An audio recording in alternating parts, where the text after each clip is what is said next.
Wow, Megan. Tuesday, we're back live. We finally get to talk about the impeachment. Um, and the 43 Republican senators who voted to acquit and what that means for the party and, all of that. Uh, all of the events of the weekend, we finally get to dissect. And instead of talking about the impeachment like you're asked, you basically respond to Sonny's charge about the GOP being the party of QAnon. And you complain about, addressing the all Republicans in the same swath. You love the word swath. And again, you're missing the point right off the bat.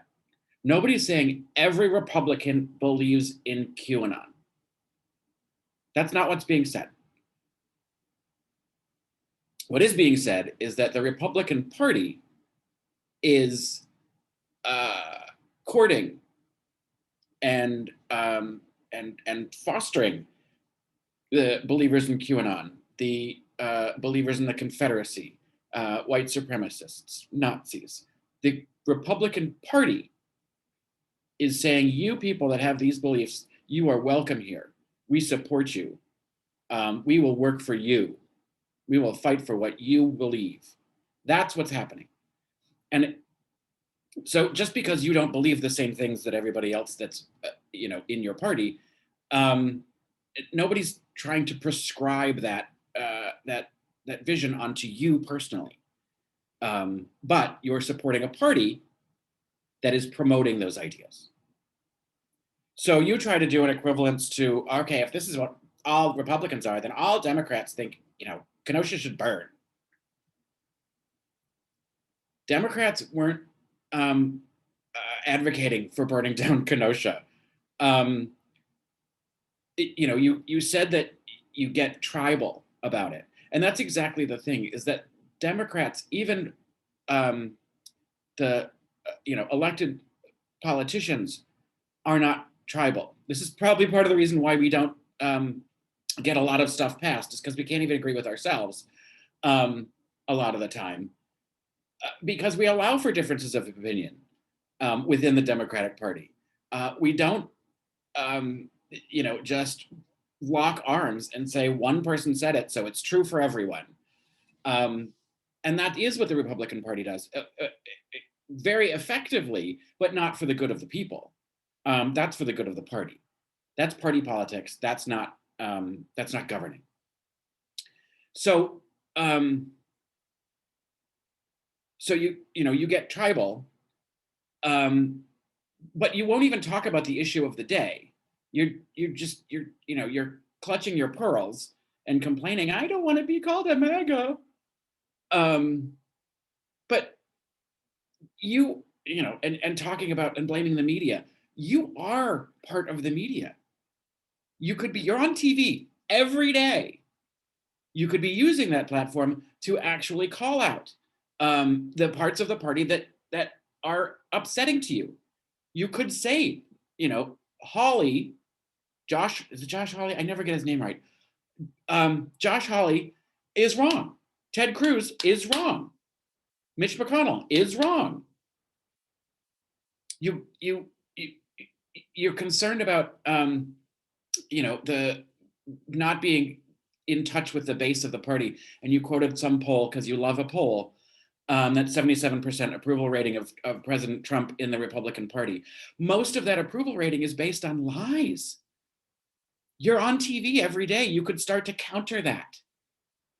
If you care about your party, like as much as you say you do, then you would try to educate them about why this is a dangerous path for Republicans, instead of going up there and just complaining about how you're being treated in the media as a group.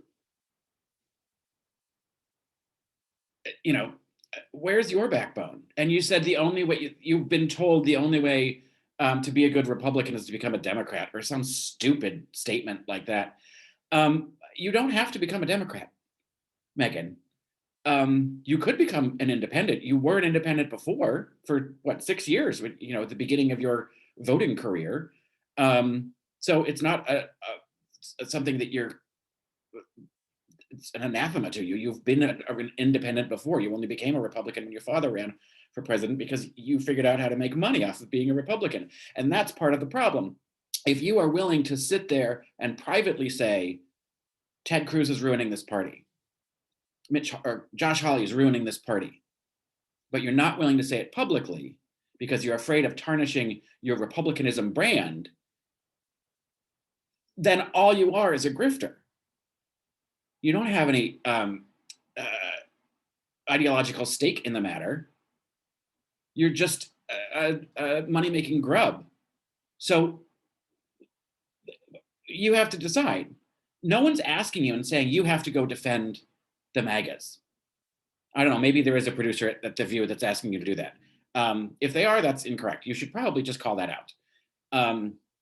But I can't imagine that they're making you do that because you have a co-host, an occasional guest co-host in Ana Navarro, who comes on and regularly talks about her disdain and disgust for so many people within the party.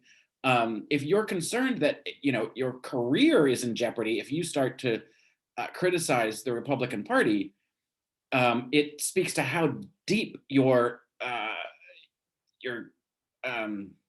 psychosis is about being tribal Republican, but it also speaks to how much you are reliant on having a brand of being Republican.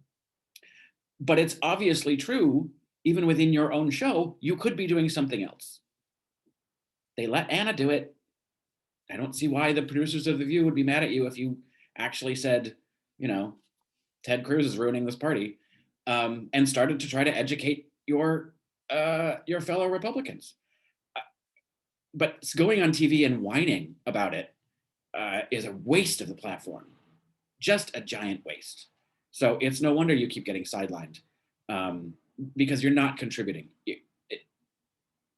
anything as an analyst, as you like to call yourself. So, work on that.